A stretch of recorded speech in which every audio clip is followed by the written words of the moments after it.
সকলকে ইগনুর আঞ্চলিক কেন্দ্র থেকে স্বয়ংপ্রভা ক্লাসেসে আমাদের সকলকে স্বাগত। আর আজকে আমরা আরো নতুন বিষয় নিয়ে আলোচনা করব এবং চর্চা করব। তো আজকে যেটা আগের সপ্তাহে যেটা আমি করেছিলাম সেটা ব্লক 2 তেই আমরা সীমাবদ্ধ ছিলাম, তো আগের ক্লাসে। এবার আজকে যেটা করব যে ব্লক 2 এবং ব্লক 3 তার ফার্স্ট যে ইউনিটটা ব্লক 3, তো সেটা নিয়ে আমরা আজকে আলোচনা করব।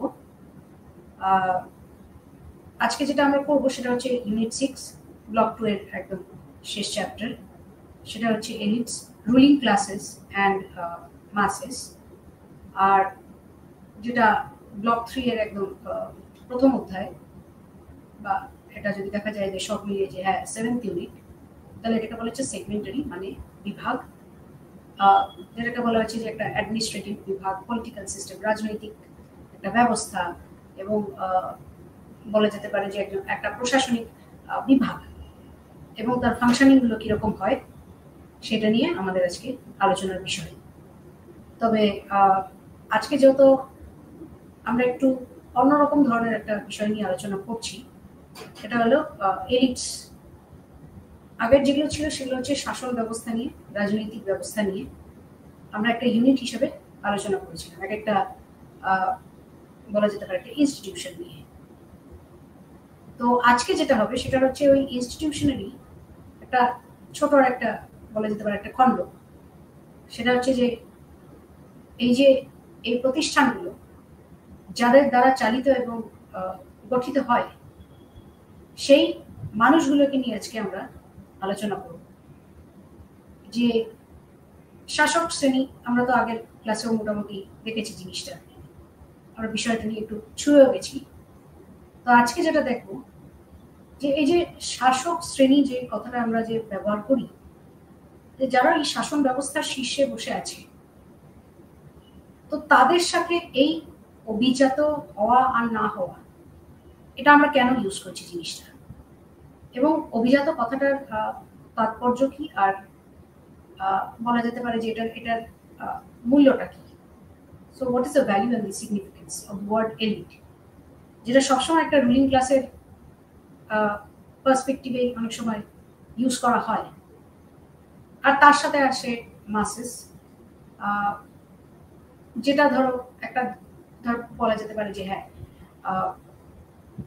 সাধারণ মানুষ, আম নাগরিক, আম জনতা যেটাকে বলা হয়। এবং সেই জায়গায় দাঁড়িয়ে যে এই যে মানুষ বা এই যে কমন পিপল যেটাকে বলা হচ্ছে, সে একটা প্রাচীন যুগে কিভাবে তাদেরকে ডেজিগনেট করা হতো, তারা মিডিয়াভেল পিরিয়ডে এবং আলটিমেটলি মডার্ন পিরিয়ডে, মিডিয়াভেল মধ্যে আমি মধ্যযুগের কথা বলছি, এবং মধ্যযুগের শাসন ব্যবস্থার সময় এবং আধুনিক শাসনকালের সময় এই জনতার ভূমিকা কি, এবং তাদের definition through history and through political বলা যেতে পারে একটা পার্সপেক্টিভ বা demand, the needs of the time, সেই অনুযায়ী যে মাসেসের ভূমিকা সেটা কতটা, এবং তাদের যে একটা চিহ্নিত করা বা ডেজিগনেট করা বা ক্যাটাগরাইজ করা, সেই ক্যাটাগরাইজেশনটা কিভাবে ফ্রম মানে টাইম টু টাইম সেটা কিভাবে চেঞ্জ হয়েছে জিনিসটা। তো আজকে এইটা নিয়ে আমাদের আলোচনা, এবং সেখানে দেখা যাচ্ছে যে এই গোষ্ঠীটাই তার পরবর্তীকালে কিন্তু বিভিন্ন বিভাগে হয় নিযুক্ত হয়, নয়তো নিজেরা হয়তো আজকে হয়তো একটা ডমিনেন্ট পজিশনে অলরেডি হয়তো ইনহেরেন্ট একটা স্ট্রাকচার যেটাকে বলা হচ্ছে যে মানে একটা কাঠামো অলরেডি আছে, যেখানে এই গোষ্ঠীরাই হয়তো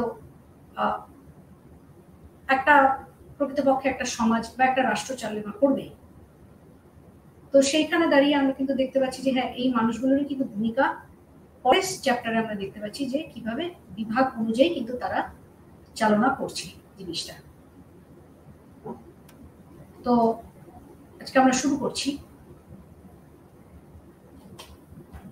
মেইন যেটা ব্যাপার হচ্ছে সেটা হচ্ছে যে আমরা যখন এই অভিজাত কথাটা ইউজ করি, একটা স্বাভাবিকভাবে যেটা মাথার মধ্যে একটা সাইকোলজিক্যাল একটা চিন্তাধারা আসে, সেটা হচ্ছে যে হ্যাঁ একটা সামথিং ভেরি স্মুথ, একটা মসৃণ ব্যাপার থাকে, একটা মনে হয় যেন হ্যাঁ মানে আমাদের চোখে হ্যাঁ বা আমাদের মনে যেন একটা কোথাও একটা মনে হয় যে হ্যাঁ জিনিসটা দেখে খুব সুদিং লাগছে, মানে কোথাও একটা খাদ নেই, সবটাই হচ্ছে একটা চোখের মধ্যে একটা বা এই যে একটা মনের মধ্যে একটা মোটামুটি মনে হয় যেন হ্যাঁ একটা সফিস্টিকেশন আছে, একটা আরাম দেওয়ার মতো।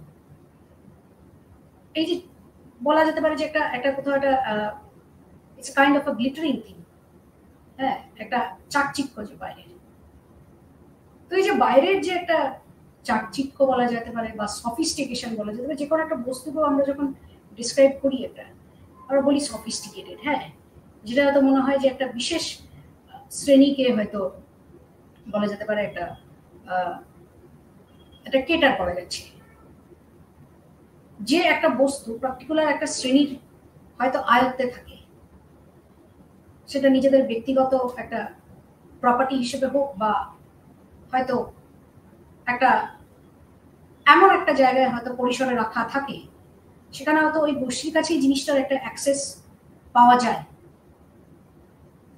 তো সেটা কখন হয়, যখন মানুষের একটা ওই গোষ্ঠীর একটা প্রকৃতপক্ষে একটা থর একটা বলা যেতে পারে ডমিনেন্ট নেটওয়ার্ক থাকতে পারে, যেখানে দেখা যাবে হয়তো একটা পার্টিকুলার হয়তো একটা সামাজিক এবং একটা সাংস্কৃতিক একটা গোটা একটা স্পেস বা পরিসর তৈরি করা থাকে, যেখানে হয়তো ওই যে নলেজটা যেটা আমি আগের ক্লাসে বলেছি যে নলেজ সিস্টেম, সেটা হয়তো সেই গোষ্ঠীর কাছেই একমাত্র থাকে, এবং তারাই হয়তো the so called quote and quote একটা যে সফিস্টিকেটেড যে বস্তুটার উপরে বা রিসোর্সটার উপরে যে একটা অ্যাক্সেস থাকে বা একটা যে মালিকানা থাকে, সেটা কিন্তু তখনই থাকে যখন একটা বিশেষ সোশ্যাল অ্যান্ড কালচারাল একটা নেটওয়ার্ক বা স্ট্রং একটা পলিটিক্যাল নেটওয়ার্ক থাকে, যেখানে হয়তো একটা অর্থনৈতিক দিক দিয়ে নয় একটা সামাজিক দিক দিয়েও মানুষকে কিন্তু একটা বলা যেতে পারে একটা বলশালী হওয়া খুব দরকার। It's like when you have social status. তো এই তখনই কিন্তু এই অভিজাত কথাটা কিন্তু একটা এলিটিজম একটা এই জায়গাটায় কিন্তু একটা আসে, যেখানে মনে যেন মানে সবটাই মনে হচ্ছে খুব মসৃণ স্মুথ, একটা ওপরের একটা দেখতে ভালো লাগার মতো, কিন্তু এর পেছনে যে একটা জটিল যে একটা ইন্ট্রিকেট যে একটা নেটওয়ার্ক তৈরি হয়ে আছে, যেখানে হয়তো তাদের হয়তো বিশেষ নলেজ সিস্টেম আছে, তারাই একমাত্র বলা যেতে পারে একটা রিসোর্স ডিসপোজ করা, ডিস্ট্রিবিউট করা, ডিসবার্স করা, এই যে চারিদিকে যে এই যে বলা যেতে পারে যে সম্পদগুলো ছড়িয়ে দেওয়া, সেটা আম জনতার কাছে সেটা হয়তো বলা যেতে পারে একটা গোটা একটা সমাজ ব্যবস্থার মধ্যেও, সেটার মধ্যে তো কমন পিপল আর নাগরিক যেটাকে বলা যায় সেটা সিটিজেন্সরা তো থাকবেই আর কি, এবং সেটার দায়িত্বটা কিন্তু তাদের উপরেই থাকে একমাত্র।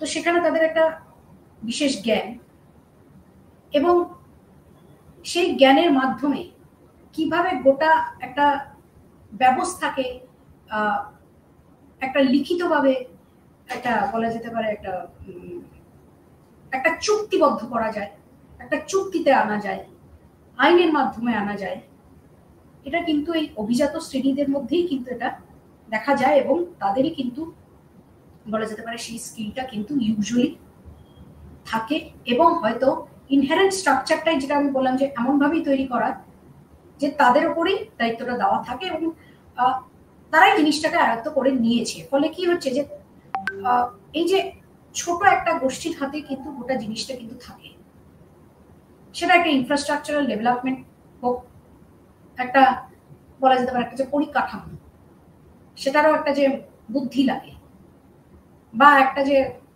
বলা যেতে পারে একটা পুঁথিগত বিদ্যা এবং একটা প্র্যাকটিক্যাল অ্যাপ্লিকেশন বোথ, এবং সেটার জন্য যে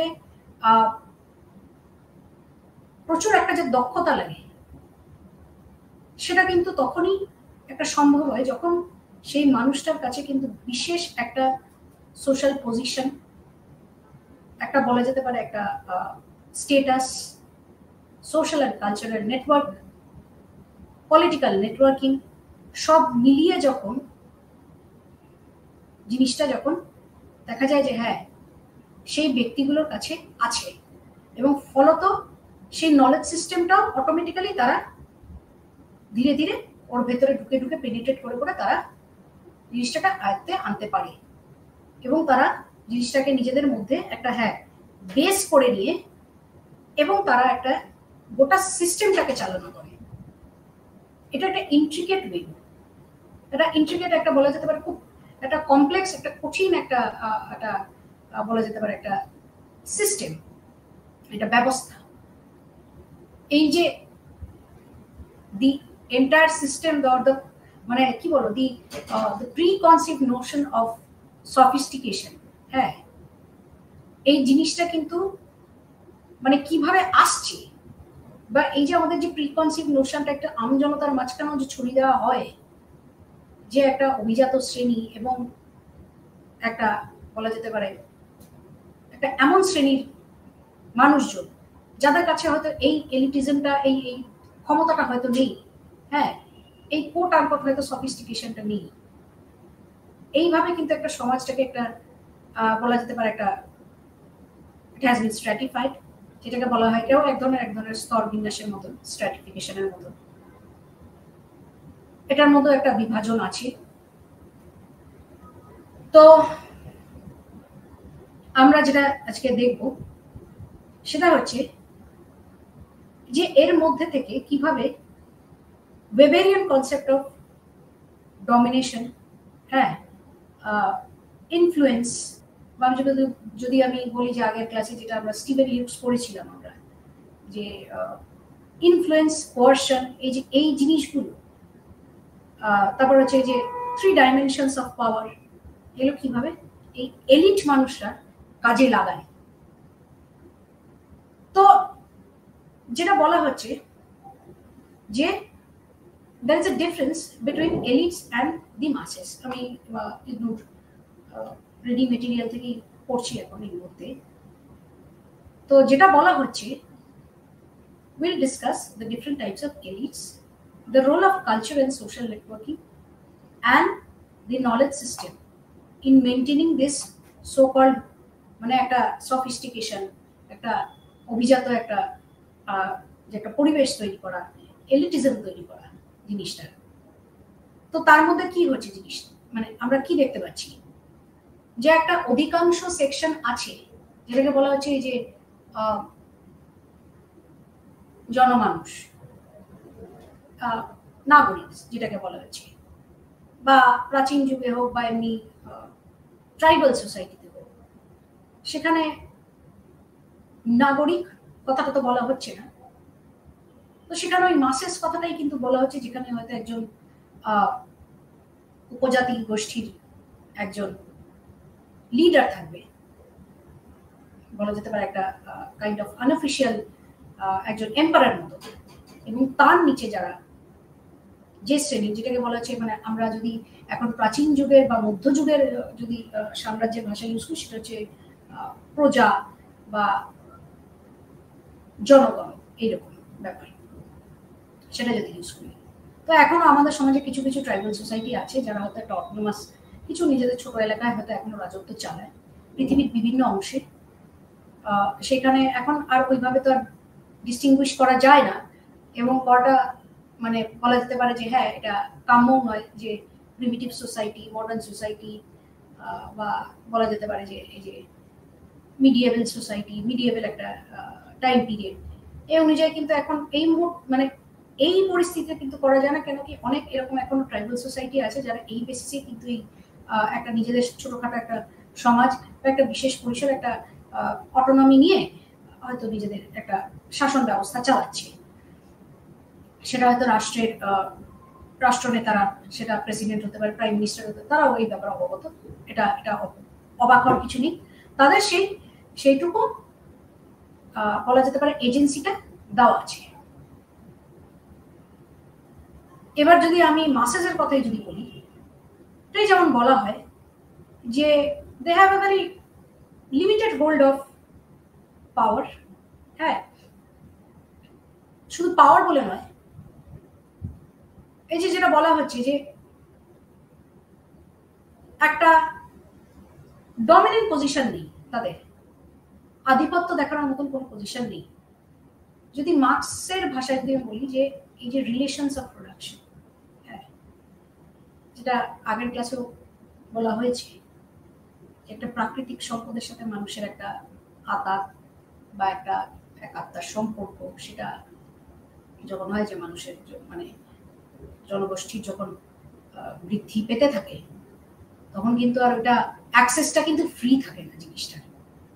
হ্যাঁ, সবাই পাচ্ছে, সেখানে ইকুয়ালিটি থাকে না। তো স্বাভাবিকভাবে একটা বলা যেতে পারে ইনভেশন, হ্যাঁ, আধিপত্য, ঔপনিবেশ, যুদ্ধ, এগুলোর মাধ্যমে যখন দেখা যায় যে বিশেষ কোনো গোষ্ঠীর কাছে, বিশেষ কোনো একটা পরিবার বর্গর কাছে যখন সবকিছু আয়ত্তে চলে আসে, তখন কিন্তু তাদের কাছে ওই প্রকৃতির সাথে যে সম্পর্কটা, সেটা কিন্তু একটা আদান প্রদানের সম্পর্কের মতন হয়েছে, যেখানে প্রত্যেকটা জিনিসের উপর একটা মাপকাঠি থাকে এবং একটা মেজারমেন্টের একটা বলা যেতে পারে একটা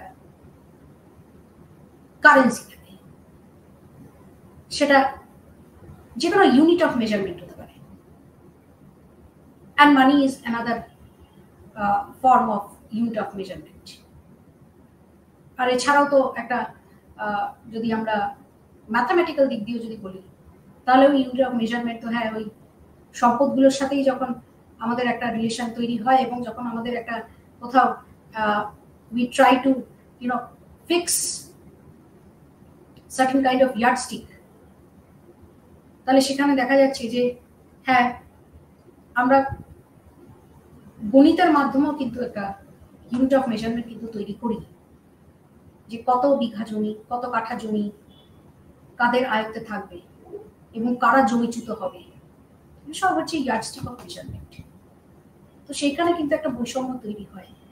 তো ফলে যেটা এখানে বলতে চাইছে সেটা হচ্ছে যে মাসেস কনসেপ্টটা, এটা হচ্ছে কি যে এই যে রিলেশনস অফ প্রোডাকশনস এর উপরও কিন্তু হচ্ছে, রিলেশন অফ প্রোডাকশনস এর উপরও কিন্তু হচ্ছে যে অ্যাক্সেসটা, সেটাও কিন্তু সীমিত থাকে, মানে একটা লিমিটেড পর্যায়ে থাকে, বা লিমিটেড যদি না হয় তাহলে যথেষ্ট কিন্তু একটা রেজিস্ট্যান্স বা যুদ্ধ করতে হয়।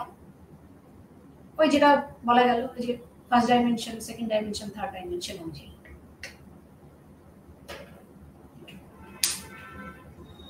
কোথাও হয়তো সংঘাত, কোথাও হয়তো সংঘাতে না গিয়ে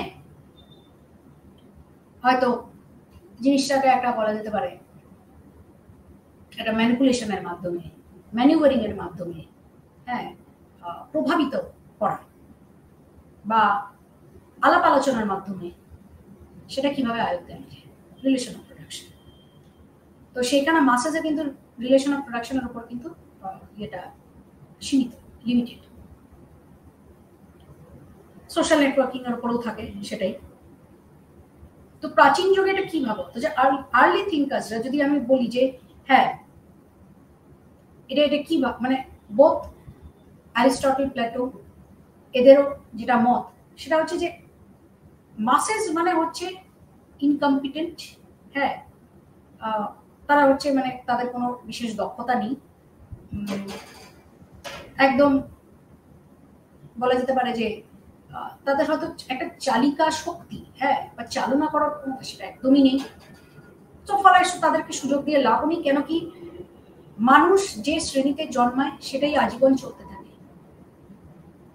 এবং এটা মানুষের প্রবণতাই থাকে যে হ্যাঁ, যে গোষ্ঠী বা যে বর্গে আমরা জন্মেছি, যেটা মানে যেখানে দেখা যাবে হয়তো ওই বর্গ বা গোষ্ঠীর একটা বিশেষ ক্ষমতা আছে বা আধিপত্য আছে, তাহলে স্বাভাবিকভাবে পরবর্তী প্রজন্ম তখন ওটাই চায় যে সে কোনো মতেই যেন সেই স্তর থেকে নিচে না নামে, এবং কোনোভাবেই যে কোনো মানে ভাবেই হোক তারা যেন জিনিসটাকে আয়ত্তের মধ্যে রাখে এবং ক্ষমতাটা যেন ধরে রাখে। তো এটা হচ্ছে এলিট থিওরি। তো সি রাইট মিন্স যিনি সমাজতাত্ত্বিক একজন বোথ সোশিওলজিস্ট অ্যান্ড পলিটিক্যাল সায়েন্সের একজন সোশ্যাল থিঙ্কার বটে। তো উনি এটাকে বলছেন এলিট থিওরিটা হচ্ছে একটা বেসিক্যালি হায়ার সার্কেল। ওনার একটা বই আছে দ্য পাওয়ার এলিট বলে। তো এখানে উনি বলছেন দি হায়ার সার্কেল, ঠিক আছে, একটা উচ্চ মার্গের একটা যে বৃত্ত তৈরি করা হয় আর কি এলিটদের মাধ্যমে। তো উনি এটাকে কি বোঝেন, উনি আমেরিকার ওই যুক্তরাষ্ট্রের পলিটিক্যাল যে রাজনৈতিক যে পটভূমিকা সেই অনুযায়ী উনি কথাটা বলেন। তো যেটা বলতে চাইছেন যে যখন উনি বইটা লিখেছেন সেটা হচ্ছে 1956 সালে, আর সদ্য ওয়ার্ল্ড ওয়ারের পর যেহেতু আমেরিকা একটা বলা যেতে পারে একটা সেফ স্পেস সব মিলিয়ে, যখন ইউরোপ একটা বিধ্বস্ত অবস্থায় ছিল বিধ্বংসী যুদ্ধের পর, কয়েক বছর ছেড়ে যখন দুটো বিশ্বযুদ্ধের পর যখন ইউরোপকে আবার উঠে দাঁড়াতে হবে, সেই সময় বহু মানুষ এবং তার সাথে ইহুদিরা তারা কিন্তু এরকম মানে ইউরোপের যেখানে হয়তো তারা হয়তো থ্রেট বা একটা বলা যেতে পারে নিজেদের প্রাণ সংশয় অনুভব করেছিল, তারা কিন্তু সেই ইউরোপিয়ান দেশগুলো শুধু সোভিয়েত থেকে কিন্তু ট্রাভেল করে কিন্তু এরকম আমেরিকায় উপস্থিত হয়েছে। তাদের মধ্যে প্রচুর ভারতীয়রাও এরকম যুক্তরাষ্ট্র যে আমেরিকা বলা যায় বা কানাডা, তো এই যে এই দুটো দেশে প্রচুর ভারতীয়রাও কিন্তু উপস্থিত হয়েছে, যেটা পরবর্তীকালে হয়তো বলা যেতে পারে মানে একটা ইমিগ্রেন্টস যে একটা ডায়াসপোরা তৈরি হয়েছিল বিভিন্ন দেশ, রেস, এথনিসিটির লোকে। আফ্রিকানসরাও এসছে, সেটা অবশ্য কৃতদাসের মাধ্যমে, স্লেভারির মাধ্যমে। তো তারপরে দেখা যাচ্ছে আমেরিকাটা একটা তত মানে সেই মুহূর্তে মোটামুটি একটা সেফ স্পেস ছিল, যেটা হয়তো মানে বলা যেতে পারে একটা টিপিক্যাল, কিন্তু সেই একটা ডিস্ট্রাকশন সেটা কিন্তু হয়নি দেশটায়। ফলে লোকে অটোমেটিক্যালি আফটার 1945 আমেরিকার দিকেই তাকাতে আরম্ভ করলো, যে তারা আজকে গোটা বিশ্বকে উঠে দাঁড়াতে সাহায্য করবে এবং আজকে অনেক দেশের মধ্যে চুক্তিবদ্ধ করিয়ে আর যাতে ভবিষ্যতে এরকম কোনো যুদ্ধ না ঘটে সেটার একটা ভূমিকা পালন করবে। তাহলে সেটা কি হলো, এক ধরনের এলিট একটা গোষ্ঠী তৈরি হয়, হায়ার সার্কেল, একটা দেশকে এবং তাদের রাষ্ট্রনেতাকে। এবং সেটা শুধু একটা প্রেসিডেন্ট বলে নয়, একটা স্টেট সেক্রেটারি, আরো যেসব উপদেষ্টারা থাকেন, অ্যাডভাইজাররা, তাদের মিলিয়ে কিন্তু জিনিসটা কিন্তু একটা তৈরি হয়েছে এই আমেরিকান পলিটিক্যাল সিস্টেমে, যেটাকে সি রাইট মিলস বলছেন দি গ্রেট মেন। হ্যাঁ, উচ্চমার্গের মানুষের, বিশেষ ক্ষমতাশালী মানুষ, গ্রেট মেন। তো এখানে যেটা বলা হয়েছে যে তো অভিজাত যদি কথাটা যদি আমরা ইউজ করি, যেটা আমি এক্ষুনি বললাম যে একটা নলেজ সিস্টেম, একটা social network, political networking, cultural networking, সব যখন একটা মিলিতভাবে আমরা যদি দেখি, তাহলে আমরা দেখি যে হ্যাঁ একটা কিন্তু কোথাও বলা যেতে পারে ডমিনেশন আছে ওয়েবেরিয়ান ভাষা। এবার সেটা সি রাইট মিলস যেটাকে বলছেন দি পাওয়ার এলিট। হ্যাঁ, ক্ষমতাবান অভিজাত শ্রেণী। তো এটা কি বলছে যে the power elite is composed of men whose positions enable them to transcend ordinary environment of ordinary men and women। মানে জনসাধারণ হয়ে থাকার থেকে হচ্ছে এমন একটা যে বলে না মানে সামথিং ডিফারেন্ট, সামথিং কন্ট্রাস্টিং, যেখানে হয়তো তার কাছে হয়তো সেই বিশেষ ক্ষমতাটা আছে একটা দেশ চালানো করা, একটা সমাজকে চালানো করা, একটা রাষ্ট্রকে একটা একত্রে একটা মানে একটা কনসলিডেট করে একত্রে রেখা সবাইকে নিয়ে চলার ক্ষমতাটা আছে। দ্য পাওয়ার এলিট যেটাকে বলা হচ্ছে আর নট সলিটারি রুলার্স, তারা একা থাকে না। এখানেই বলছে যে এই যে উপদেষ্টা, পরামর্শদাতা, মুখপাত্র, এরা এবং যারা আর কি বলা যেতে পারে পলিসি মেকারসরা, তারা কিন্তু এটার একটা এগিয়ে যাওয়ার একটা সবসময় যে নলেজ সিস্টেমটাকে যে এলিসিট করা, ছড়িয়ে দেওয়া, ডিস্ট্রিবিউট করা। আবার নতুন একটা বলা যেতে পারে আরেকটা গোষ্ঠীর কাছে। কারণ এই গোষ্ঠীটা কিন্তু একক কিন্তু একটা ব্যক্তির দ্বারা কিন্তু বলা যেতে পারে চালিত নয় এই এলিটিজম জিনিসটা। তো ফলে এখানে তো একটা গোষ্ঠী তো থাকবে, সেই গোষ্ঠীটা হয়তো জনগণের মতন হয়তো সংখ্যায় অত বেশি তো অবশ্যই নয়, কিন্তু যেটা আছে সেটাও মোটামুটি একটা গোষ্ঠীর মধ্যে আছে, হয়তো সংখ্যায় অনেকটাই পার্সেন্টেজে কম, বাট একক তো কোনোদিন নয় জিনিসটা। তাহলে এটা কি হচ্ছে, এটা বলছে খুব একটা আঁটো একটা নেটওয়ার্কিং কম্প্যাক্ট সিরাইট মিলস এখানে বলছে। এবং তারপরে কিন্তু দেখা যায় যে প্রত্যেকটা প্রতিষ্ঠানে মানুষ কিন্তু মানে তাদের এই যে বিভাগ যেটাকে বলা আছে, নেক্সট যেটা সেগমেন্ট আছে যে বিভাগ যে সেগমেন্টারি, সেখানে দেখা যাচ্ছে যে প্রত্যেকটা প্রতিষ্ঠানে কিন্তু মাথাদের কিন্তু নিযুক্ত করা হচ্ছে। হ্যাঁ, মানে যারা সেই নলেজ সিস্টেমের একটা অংশ, পরামর্শদাতা, তারাই কিন্তু হয় একটা কোনো মেরিটের মাধ্যমে একটা কোনো বলা যেতে পারে কমন এন্ট্রান্স একটা এক্সামের মাধ্যমে হয় তারা সিলেক্টেড হচ্ছে, নয়তো তারা পাবলিক রিপ্রেজেন্টেটিভ একটা হয়ে মানে ভোটের মাধ্যমে জনপ্রতিনিধি হয়ে নির্বাচিত হচ্ছে। এবার কি হচ্ছে জিনিসটা, ফলে সেই অভিজাত শ্রেণীরাই কিন্তু দেখা যায় যে সমাজের বিভিন্ন প্রতিষ্ঠানগুলোর উপরে একটা কিন্তু যে বলা যেতে পারে একটা দি হোল্ড চালনা করা, সেটা কিন্তু করছে in the form of religion, church, temple, তারপর বলা যেতে পারে school, higher education, medical system, তারপর হচ্ছে মেডিকেল এডুকেশন, যেটা আমাদের এখানে আমাদের দেশেও এই যে বিভিন্ন কমিটিগুলো থাকে, যে national medical commission, then university grants commission, এই যে জিনিসগুলো তো is driven by elites and their policies. কারা থাকে তারা? এরা সমাজের বিশিষ্ট ব্যক্তি, আবার কখনো তারা হচ্ছে সিভিল সার্ভেন্ট, আবার হয়তো কোনো রাজনৈতিকভাবে কোনো ঘনিষ্ঠ কোনো ব্যক্তি, যে হয়তো বলা যেতে পারে হয়তো শিক্ষাগত যোগ্যতায় হয়তো অনেকটাই স্কিল্ড মানুষ, এবং সাথে কিন্তু এই পলিটিক্যাল যে নেটওয়ার্ক, সোশিও কালচারাল নেটওয়ার্ক, এগুলোও তার কাছে আছে। তো ফলে এই সব মানুষগুলোর দ্বারাই কিন্তু এক একটা কমিশন তৈরি হয়। আমরা সেটা রিলিজিয়নের ক্ষেত্রেও দেখি, যেটা ইনস্টিটিউশনালাইজড রিলিজিয়নের ক্ষেত্রেও দেখা যায়, যে শুধু যে একটা ধর্মের যে একটা প্রতিষ্ঠান যে আছে শুধু তাই নয়, আমাদের দেশে কিন্তু যেহেতু আমাদের দেশ একটা সেকুলার কান্ট্রি, তার সাথে সাথে কিন্তু একটা বিশেষ একটা মিনিস্ট্রিও থাকে, সেটা একটা মাইনরিটি ওয়েলফেয়ার, তাদের একটা যে বলা যেতে পারে কালচারাল, লিঙ্গুইস্টিক, রিলিজিয়াস, হ্যাঁ, যে একটা ধ্যান ধারণা, যে একটা ideological position, as well as their material position, এটা কিন্তু একটা মিনিস্ট্রি কিন্তু দেখে।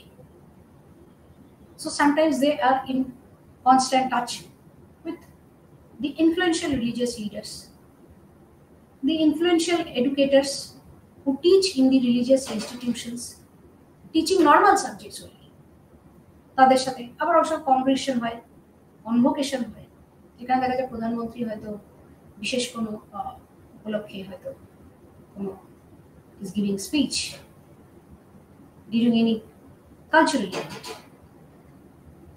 তো এটা কিন্তু একটা দেখা যায় সব জনগণ হয়তো টিভিতে শুনতে পাচ্ছি, সোশ্যাল মিডিয়ায় দেখতে পাচ্ছি, কিন্তু তারা কিন্তু ওই বিশেষ গোষ্ঠী কিন্তু, ফর এক্সাম্পল দেখা যাচ্ছে রিলিজিয়াস লিডার্সরা বসে আছেন, বলা যেতে পারে একটা একটা গোটা স্পেকটাকেল, যেখানে হয়তো ইন্টেলেকচুয়ালসরা বসে আছে, prime minister is addressing the audience, মানে বিশিষ্ট সাংবাদিকরা বসে আছেন, যারা হয়তো এই যে সরকারের এই যে নীতিগুলো তারা কিন্তু ওয়েল ডকুমেন্ট করে মানুষের কাছে পৌঁছে দিয়ে একটা প্রভাবিত করার জায়গা থাকে।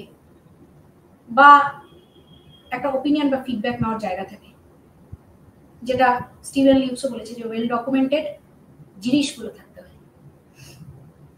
তো সেই রকম ভাবে তো বিশেষ ব্যক্তিরাই কিন্তু ওখানে উপস্থিত থাকতে পারে এবং তাদের ঘিরেই কিন্তু জিনিসটার একটা সমাহার বলা যেতে পারে, যে বাকি জনগণ কিন্তু টিকতে বসে দেখে জিনিসটা যে কি উপলক্ষ, জিনিসটা কি। or for example any other important meeting where the cabinet ministers or any particular bola jete pare an expert is addressing these elite audience which are telecast further on various socio-economic issue. এবার Sylhet miss কি বলছে জিনিসটা, যে 3-4টে ভাগ আছে। economic order, so a great scatter of small productive units has become dominant, by whom? By 200 or 300 giant corporations, administratively and politically they are interrelated. ভালো কথা, এটা আমাদের দেশেও তো হয়। বিশেষ কিছু ব্যবসায়িক গোষ্ঠী আছে, বলা যেতে পারে একটা মনোপলি আছে তাদের, অনেকেই থাকে সেটা। তাদের মধ্যে আমরা যদি ধরি গোদরেজ, বাজাজ, রিলায়েন্স, দেন এখনকার রাজনৈতিক যে অনেক সময় ডিবেট হয় তাতে আদানি, মানে এই যে কর্পোরেশনস গুলো, Tata, then also international multinational companies, যেখানে হয়তো আমাদের এখানে একটা ট্রেড আর ফেয়ারের ব্যাপার থাকে, ট্রেড আর বিজনেসের ব্যাপার থাকে। So they hold keys to economic decisions. যেমন যে হয় না যে বিজনেস সামিট হয়, চেম্বার অফ কমার্স, এগুলো হচ্ছে ইকোনমিক একটা অর্থনৈতিক একটা শৃঙ্খলা তৈরি করা বা অর্ডার তৈরি করা, যেখানে হয়তো পলিসি মেকিংটা সুবিধাজনক হয়। Again address by either by the chief minister, the prime minister or any minister, then subsequent address by the civil servants. যেমন নেক্সট হচ্ছে স্বাভাবিকভাবে political order. A decentralized set of several dozen states is like a বলা যেতে পারে একটা নড়বড়ে spinal কর্ডের মতো নাকি। এবার ডিসেন্ট্রালাইজ হয়তো একটা পয়েন্টের পর তো জিনিসটা একটা নড়বড়ে জায়গায় থাকবে, কিন্তু অ্যাট দ্য সেম টাইম যদি এটা ফেডারেশন হয়, ফেডারাল স্ট্রাকচার হয়, তখন কিন্তু হয় যে হ্যাঁ একটা ব্যালেন্স নিয়ে একটা সেন্ট্রালাইজড করা হয় জিনিসটা। এক্সিকিউটিভ এস্টাবলিশমেন্ট, এখানে কি থাকে যে আমেরিকান পলিটিক্যাল সিস্টেম কিন্তু very strict, theory of checks and balances, কেউ কারোর জুরিসডিকশনে এখতিয়ার বহির্ভূত হবে না। তারপর যেমন মিলিটারি অর্ডার, সামরিক যে একটা শৃঙ্খলা করা, একটা দেশ রক্ষা করা, has become the largest and the most expensive feature. কারণ কি যুদ্ধর পর আমাদের একটা গোটা বিশ্বেই একটা প্রবণতা হচ্ছে যে অস্ত্র ব্যবসা একটা বড় বলা যেতে পারে এটা গুণ না অভিশাপ, এটা তো অন্য বিচার করার বিষয় আর কি, কিন্তু এটা ঘটনা যে একটা আধিপত্য এবং এলিটিজম বজায় রাখার এবং দেশকে শাসন করার এবং রাষ্ট্রকে শাসন করার কিন্তু একটা সবথেকে গুরুত্বপূর্ণ জিনিস হচ্ছে কিন্তু একটা অস্ত্রের ভান্ডার রাখা এবং অস্ত্রের যে একটা যে ডিফেন্সে যে একটা ট্রিটি চুক্তি করা, এই যে মিলিটারি অর্ডারটা এস্টাবলিশ করার জন্য is the most largest and the expensive feature of the government. প্রচুর অর্থ ব্যয় হয় এটার জন্য। তো এটা গেল একটা। আর আমি যদি বলি যে প্যারেটোর কথা, ইটালিয়ান একজন ইকোনমিস্টের কথা যদি বলা যায়, এটা আমি সি রাইট মিলস আমি ছোট করে বললাম আর কি। আর যদি প্যারেটোর কথা বলি, বইটা হচ্ছে দি মাইন্ড অ্যান্ড সোসাইটি, যেটা খুব সম্ভবত লিখেছিলেন 1916 সালে। তো উনি যেটা বলছেন যে এটা হচ্ছে একটা সার্কুলেশন অফ এলিট। হ্যাঁ, মানেটা কি হচ্ছে, এই যে বলছে every people is governed by an elite, every people মানে হচ্ছে রেস্ট জনগণ, যেটা বাকি অধিকাংশ যে সেকশনটা, by chosen element within the population, মানে সাবসেট অফ পপুলেশনের মধ্যে আর কি, অনেক ছোট গোষ্ঠী। In all strictness it is psychic state of that elite. এবার কি হচ্ছে জিনিসটা, ব্যাপারটা হচ্ছে এই যে এটা একটা সাইকোলজিক্যাল ব্যাপার, যেটাকে বলা যায় একটা প্রিকনসিভ নোশন, যে একটা মসৃণ একটা জিনিস, একটা দেখতে ভালো লাগার জিনিস, হ্যাঁ, একটা সফিস্টিকেশনের জায়গা, এটা এটা হচ্ছে অল ইন দ্য মানে ইন দ্য স্টেট, যেখানে তারা মনে করছে যে এই আধিপত্যটা বজায় রাখার জন্য কিন্তু এই কমপ্লেক্স ওয়েব বা নেটওয়ার্কটা কিন্তু ক্রমাগত কিন্তু চালাতে হবে, যাতে সে তার নিজের স্তর থেকে নেমে না আসে, কারণ এটা একটা যুদ্ধ, কিন্তু একটা মানে একটা বলা যেতে পারে যে একটা কনফ্লিক্ট, ইটস নট যুদ্ধ বাট হ্যাঁ একটা কনফ্লিক্ট, একটা ওভার্ট অ্যান্ড কোভার্ট কনফ্লিক্ট কিন্তু সবসময় চলতে থাকে। সো ব্যাপারটা হচ্ছে it can change, so it changes in the individuals composing in it or in their descendants। এবার এটা তো হতেই পারে যে হ্যাঁ পরিস্থিতি এমনই অবস্থা হয় অনেক সময় যে হয়তো কোন একটা বিশেষ পরিবার বর্গ হয়তো আর সেই এলিটিজমের জায়গাটা হয়তো থাকতে পারে না, এটা হয়, এবং সেটা যাতে থাকে সেই কারণেই তো এত বলা যেতে পারে যে একটা ম্যানিপুলেশন, একটা যে 3 ডাইমেনশন অফ পাওয়ার ডমিনেশন, আর যেটা এবার যেমন পাওয়ারটা কি বলবে যে কন্টেস্টেশন হবে, একটা ডমিনেশনটা যেমন হচ্ছে একচেটিয়া আধিপত্য, মানুষকে একটা প্রভাবিত করে বোঝা রাখা, কিন্তু পাওয়ারটা কিন্তু হচ্ছে যেখানে একটা বলা যেতে পারে একটা কনফ্লিক্ট হবে, মতবিরোধ হবে, ডিসএগ্রিমেন্ট হবে, রেজিস্ট্যান্স হবে, বিরোধিতা করা হবে জিনিসটা। তো জিনিসটা এবার কি ব্যাপার হচ্ছে, হি propose the idea of circulation of elites. হ্যাঁ, he suggested 2 ways in which ruling elites in a given society are not constant and remain dynamic। একটা জিনিসটা কিন্তু একটা বলা যেতে পারে একটা উথাল পাথাল না হলেও, একটা ইনস্টেবিলিটি না আসলেও, ইট ইজ নট মানে স্টেবল স্ট্রাকচার ইদার। হ্যাঁ, তো সেইখানে উনি একটা কথা বলেছেন, একটা ইন্টারেস্টিং কথা, যে একটা ফ্লো ডায়াগ্রাম মতন দিয়েছে যে এলিট অ্যান্ড নন এলিট। এলিটসদের মধ্যে, নন এলিটস তো স্বাভাবিকভাবে কমন পিপলের মধ্যে পড়বে, এলিটদের মধ্যে হচ্ছে গভর্নিং এলিট আর নন গভর্নিং এলিট। হ্যাঁ,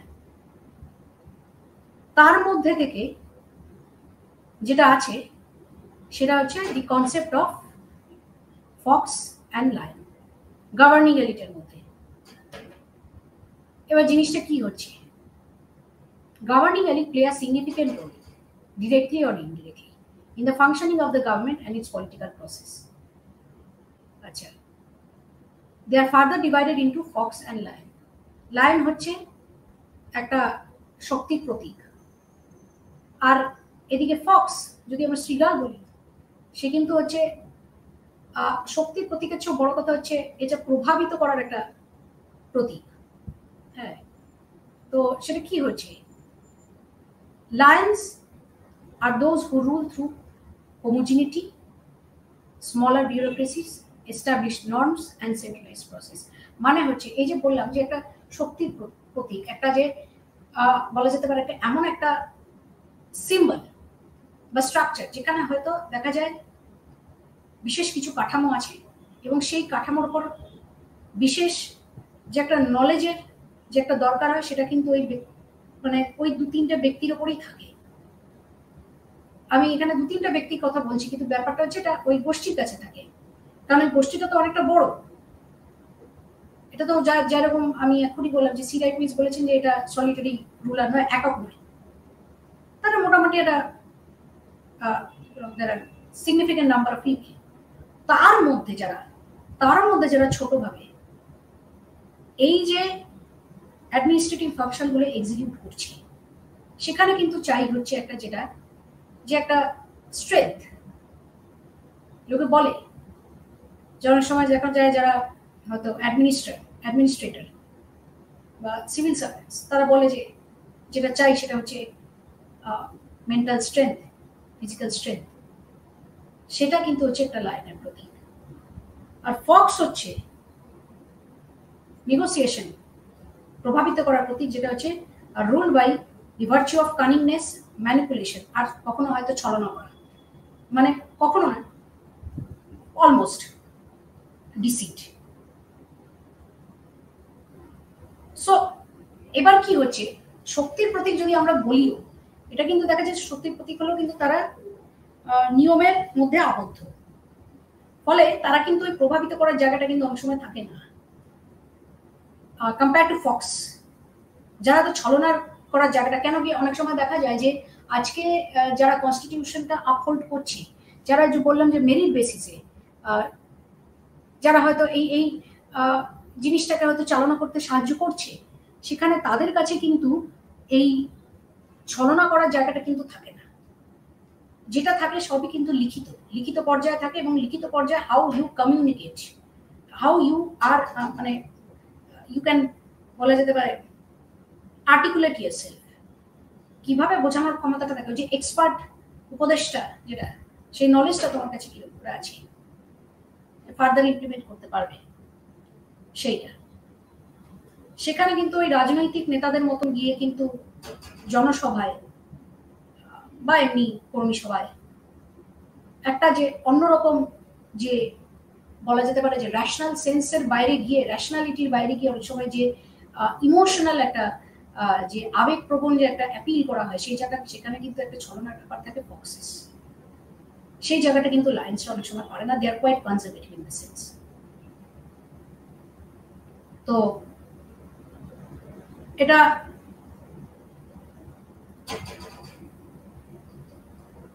আজকের এটা মোটামুটি বুঝিয়ে দেওয়ার মতন যে হ্যাঁ, যে elite market.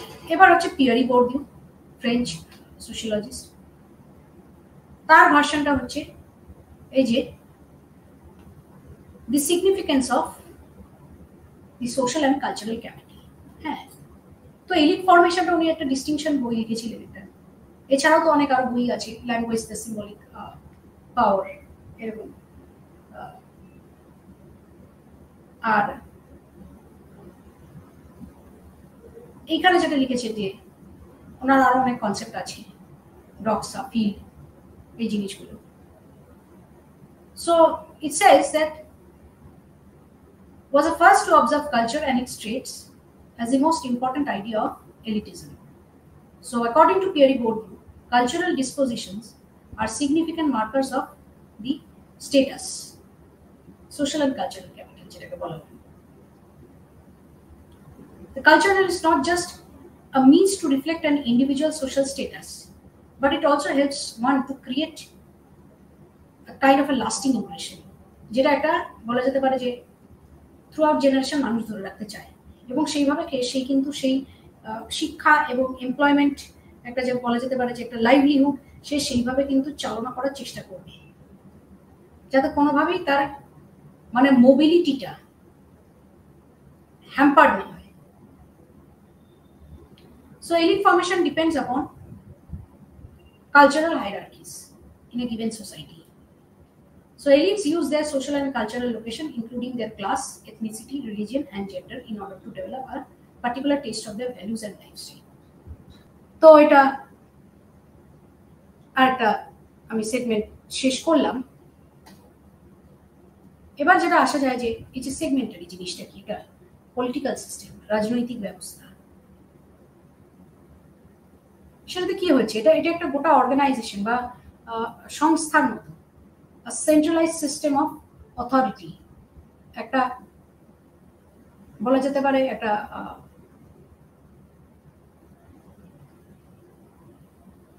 Centralised in the sense হচ্ছে এটা মানে কেন্দ্রীয় একটা ব্যাপার থাকে, বিকেন্দ্রীকরণ নয়। একটা গোটা একটা সিস্টেমটাকে যখন একত্রে যখন বেঁধে দেওয়া হয়, সেটা কিন্তু একটা হচ্ছে সেন্ট্রালাইজড একটা পরিকাঠামো, বিকেন্দ্রীকরণ মতো না, ডিসেন্ট্রালাইজ করার মতো না যে হ্যাঁ আরো লোকের হাতে কিন্তু ক্ষমতা দেওয়া হয়েছে, তা কিন্তু নয়। কিন্তু একটা রাষ্ট্র যখন আমরা দেখি যে হ্যাঁ, ইভেন দো ইটস মানে কি বলবো, ইট কনসিস্ট অফ ডিফারেন্ট স্টেটস, রাজ্য সরকার থাকা সত্ত্বেও কিন্তু আমাদের দেশটা কিন্তু একটা বলা যেতে পারে সবশেষে কিন্তু কেন্দ্রীয় সরকারের অনেক সময় কিন্তু সুপারভিশনে অনেক কিছু এগোয়। যদিও রাজ্য সরকারদের অনেক ক্ষেত্রে হয়তো অনেক ক্ষমতা দেওয়া থাকে, কিন্তু সেটা কিন্তু দেখা যায় যে একটা সেন্ট্রালাইজ সিস্টেম কিরকম হচ্ছে যে আলটিমেটলি কিন্তু দেখা যায় যে কেন্দ্রীয় সরকারকে কিন্তু একটা খবরের ইন্টিমেশন দেওয়া বা কনসাল্ট করা, পরামর্শ নেওয়া, সেগুলো কিন্তু হয়। কিন্তু পলিটিক্যাল সিস্টেম শুধু একটা দেশ বা রাষ্ট্রের উপরেই সেটা সীমাবদ্ধ নয়, সেটা একটা ওই প্রাচীন যুগের বা একটা যদি উপজাতি গোষ্ঠীর মধ্যেও যদি দেখি এখন, সেটা কিন্তু বলা হচ্ছে একটা একটা স্টেটলেস সোসাইটির মতো। হয়তো টিপিক্যাল বলা যেতে পারে রাষ্ট্র তো নয়, বা একটা রুডিমেন্টারি সোসাইটির মতো একটা, যেটাকে বলা হচ্ছে যে হ্যাঁ একটা সেই দেশের রাষ্ট্রও জানে যে হ্যাঁ এরা এখানে নিজেদের মতন রাজত্ব চালাচ্ছে, সেই অটোনমিটা আছে, সেই এজেন্সিটা আছে। তো ফার্স্ট টাইপ অফ সোসাইটি হচ্ছে সেগমেন্টারি, হচ্ছে হান্টিং অ্যান্ড গ্যাদারিং সোসাইটি, খুবই রুডিমেন্টারি সেকশনে। So there are several examples of these societies in Africa, Southeast Asia, ওই ইন্দোনেশিয়া দিকেই আছে, জাভা, বর্নিও, সুমাত্রার দিকে অনেক অনেক এরকম উপজাতি আছে আর কি, ট্রাইব আছে। Then in India we also have in the central India and in the lands of বলা যেতে পারে যে আন্দামান আইল্যান্ড। এটা নেক্সট হচ্ছে ভিলেজ কমিউনিটি, যদি আরেকটু স্তরের উপরে যাই, আমাদের দেশে যেটা বলা হচ্ছে যে ভিলেজ কমিউনিটি এখন বলা যেতে পারে যে পঞ্চায়েত সিস্টেম যেটাকে বলা হচ্ছে, সেখানেও কিন্তু একটা গোটা একটা ইলেকশন হয়, নির্বাচন হয়, সেখানেও মহিলা সংরক্ষণ আছে। যেমন আজকাল তো মহিলা রিপ্রেজেন্টেটিভসও এরকম পঞ্চায়েত ইলেকশনে হয়তো লড়ছে এবং তারা নির্বাচিতও হচ্ছে। যদিও আবার অন্য যদি জেন্ডার ফ্যাক্টর দেখি তাহলে ডেফিনেটলি সেটা হয়তো driven by the male members of the society and even within the family. কিন্তু এটা হচ্ছে যে হ্যাঁ পঞ্চায়েত সিস্টেম যদি আমি আমাদের দেশের কথা যদি আমি বলি, the village communities mainly based on economic ties, and আমাদের দেশে যেমন একটা কাস্ট এন্ড কিনশিপের একটা যেমন ব্যাপার থাকে। এমএস শ্রীনিবাস তো বহুবার দেখেছি সংস্কৃতাইজেশনের মাধ্যমে, আগের যে পেপারটায় পড়িয়েছিলাম যে কিভাবে একটা মানে প্রধান, গ্রামের পঞ্চায়েত প্রধান, সে একটা ডমিনেন্ট কাস্টের একজন মেম্বার, যারা হয়তো নিউমেরিক্যালি হয়তো স্ট্রং সেই পার্টিকুলার ভিলেজটায়, সেখানে দেখা যায় ব্রাহ্মণরা তাদের কাছে কি উপস্থিত হচ্ছে নিজেদের সমস্যার জন্য। So third type of society যদি বলা হচ্ছে তাহলে the allocation of authority is based on gerontocracy। এখনো সেটা একটা বলা যেতে পারে রুডিমেন্টারি থেকে আর একটু ওপরে, but still it's not complex একটা সোসাইটির মতো নয়। আর সেটা হচ্ছে among various tribes like newer tribes। হ্যাঁ, এই নিউয়ার ট্রাইবসরা অনেক সময় দেখা যায় যে এরকম নর্থ আফ্রিকাতেই বেশি মাত্রা থাকে আর কি, Egypt is one of them আর কি, ওই দেশটার মধ্যে একটা আছে নিউয়ার সোসাইটির একটা। তো সেখানে কি হচ্ছে এই যে জিনিসটা, these societies are based in the institution of blood feud। এদের কি হচ্ছে জিনিসটা, এখানে কিন্তু একটা বিশেষ চুক্তি বা আইন, এটা যদি আমি দুর্ঘেমের সেন্সে যদি বলি, আমাদের যদি রাষ্ট্রের যদি একটা চালিকা শক্তি যদি বলি বা একটা গোটা কাঠামোটা যদি বলি, it is based on organic solidarity. ঠিক আছে, সংহতি যেটাকে বলে জৈবিক সংহতি, যেখানে স্টিভেন লিউক্সের ভাষায় তিনটে ডাইমেনশন থাকবে, ক্ষমতা, আধিপত্য থাকবে, রেজিস্ট্যান্স হবে, সব হবে। এইসব সোসাইটিগুলোতে মানে এটা সমস্যা আমি বলবো না, কিন্তু জিনিসটা যেটা বলছে যে এইসব সোসাইটির বৈশিষ্ট্যটা হচ্ছে যে এখানে কিন্তু মেকানিক্যাল সলিডারিটি কনসেপ্টটা থাকবে, যান্ত্রিক সংহতি কিন্তু থাকবে। রাজা যেটা বলবে, মানে যেটা একটা এম্পায়ার যেটা বলবে, একটা ট্রাইব লিডার যেটা বলবে, সেটাই ছিল তার জন্য, এর উপরে একটা কথা হবে না। এবং যদি কেউ জিনিসটা কিন্তু লঙ্ঘনও করে, তখন কিন্তু দেখা যায় অ্যানথ্রোপোলজিক্যাল সেন্সে কিন্তু অনেক মিথ, রিলিজিয়াস মিথ এবং ব্ল্যাক একটা একটা বলা যেতে পারে যে ম্যাজিক, ওই এলিমেন্টারি ফর্মস অফ রিলিজিয়াস লাইফে যেটা দুর্গেন বলেছেন যে একটা ট্রান্সেন্ডেন্টাল স্টেটে চলে যায় মানুষ।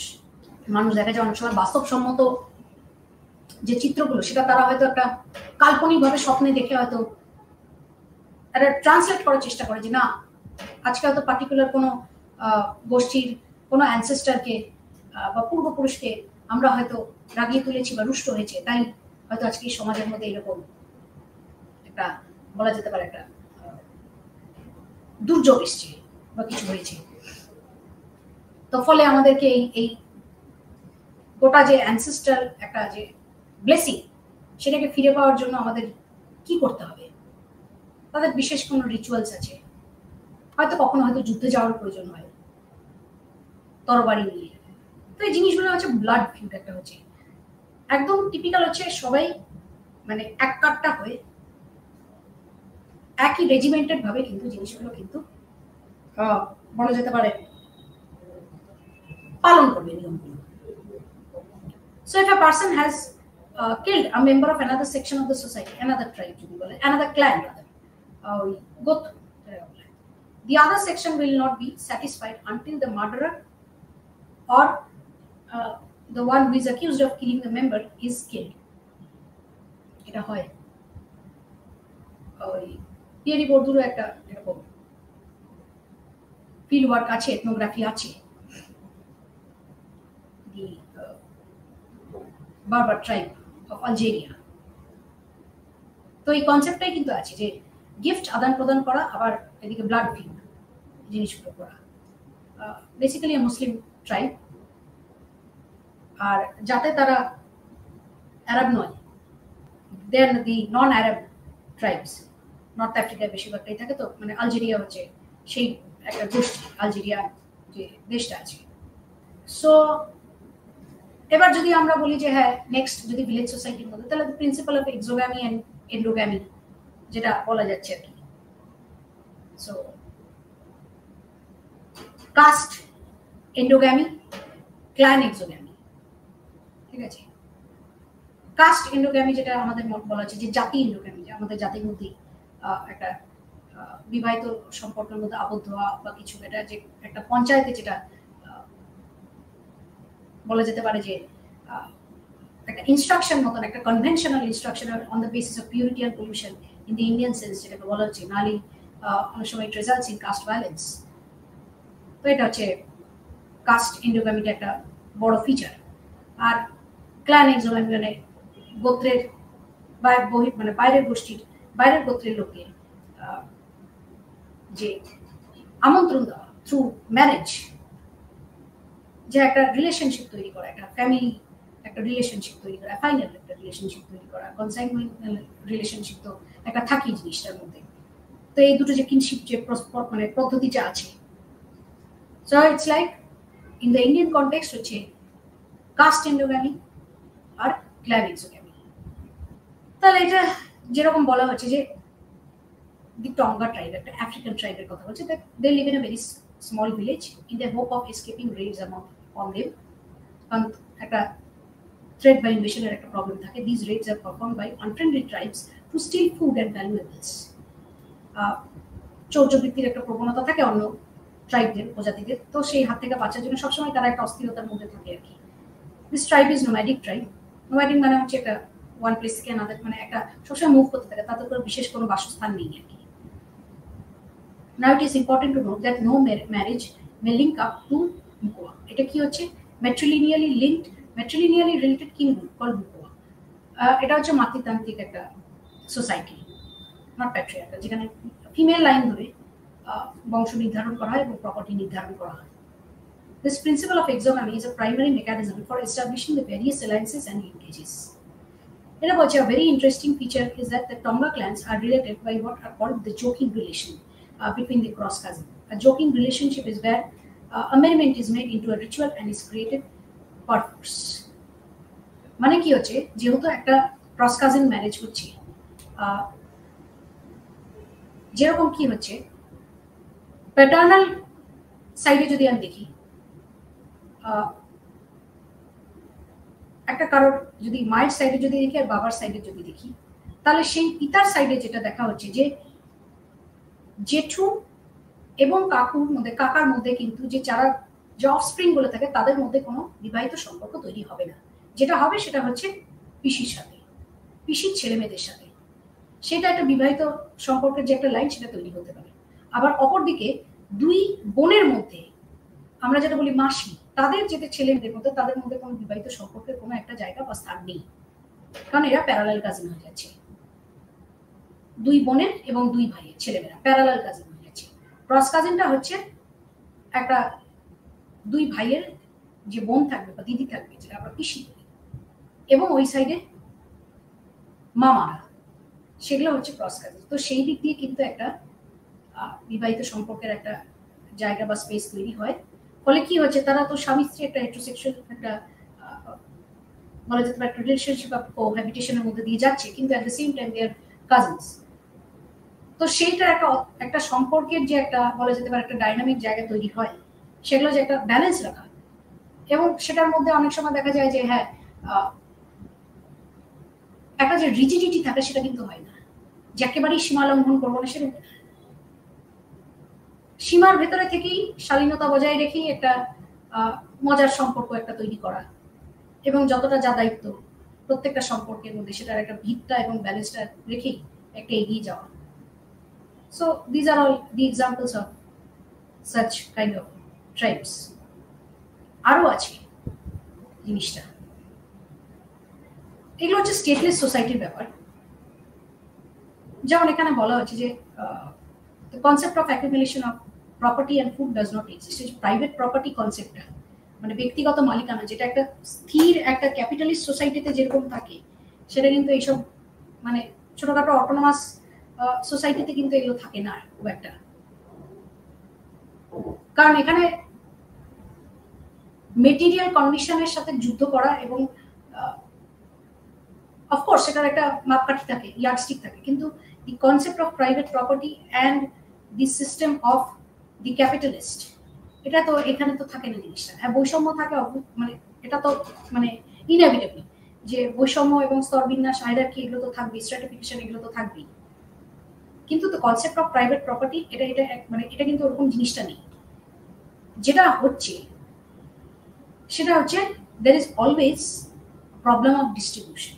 হ্যাঁ, হচ্ছে যে Losses of Africa, there exists an institution called Kufunda. সেটা কি হচ্ছে, which literally means legal theft. It is present in some other tribes also. A person of the tribe can take any article of food from one's kinsman's house. It solves the problem of hunger because one can always get food from one kinsman's. মানে এটা কি হচ্ছে, the person in this tribe has to share his or her food. মানে ব্যক্তিগত মালিকানা বলে কিছু নেই। এটা এক ধরনের কিন্তু ওয়েলফেয়ারিজমের কথা একটা মজা, মানে এটাও যদি এক ধরনের জোকিং হিসেবে যদি বলা যায় আর কি, যে হ্যাঁ in a way it is establishing a kind of welfareism, যেখানে দেখা যায় তো সব স্তরের মানুষদের একটা কথা চিন্তা করে যে প্রকল্প তৈরি করা, তার যে একটা পলিসি মেকিং যে একটা ফ্যাক্টর কাজ করে, সেই জায়গায় কিন্তু একটা জিনিসটা তৈরি হচ্ছে ঘুরিয়ে এই লিগাল থেফটের মাধ্যমে। তো এই হচ্ছে আজকে সেগমেন্টের ব্যাপারটা পড়লাম, সেগমেন্টারি সিস্টেমের ব্যাপারটা আর ভিলেজ সিস্টেমের ব্যাপারটা, আর মডার্ন স্টেট তো আগের চ্যাপ্টারে পড়িয়ে দিলাম। তো এখানেই শেষ করছি আজকে। নমস্কার।